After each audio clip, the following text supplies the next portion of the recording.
But Jesus didn't stop there. He laid down his life not merely to preserve earthly freedoms, but to free humanity from sin and reconcile us to God. That freedom reaches farther than any border. You also shared another thought that stayed with me. God says all things move through the heart. It's the heart that needs to change and be free before even a nation. Otherwise, we find ourselves in a different form of enslavement. That's remarkably consistent with Scripture. Solomon writes, "Keep your heart with all vigilance, for from it flows the springs of life." Proverbs 4:23. Jesus said, "Out of the heart come evil thoughts, murder, adultery, false witness, slander." Matthew 15:19. The commandments themselves point in this direction. We can refrain from murder, yet harbor hatred, avoid theft, yet be consumed by covetousness. Speak truth outwardly while loving deception inwardly. Jesus consistently called people beyond outward behavior to inward transformation.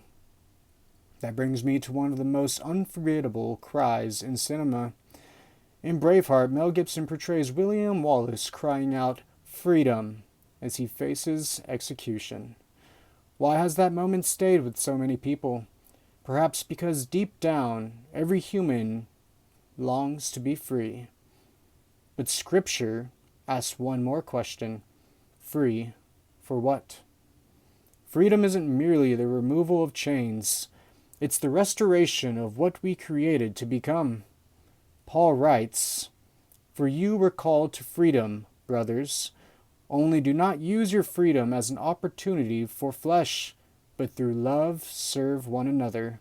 Galatians 5:13.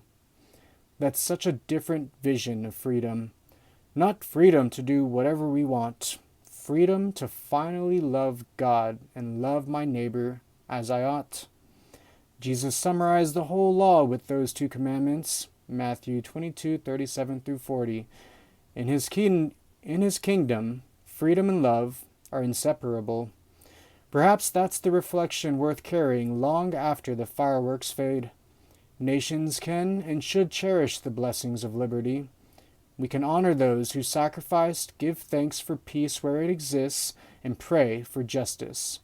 But if our hearts remain captive to sin, pride, resentment, or selfishness, then we have only exchanged one form of bondage for another.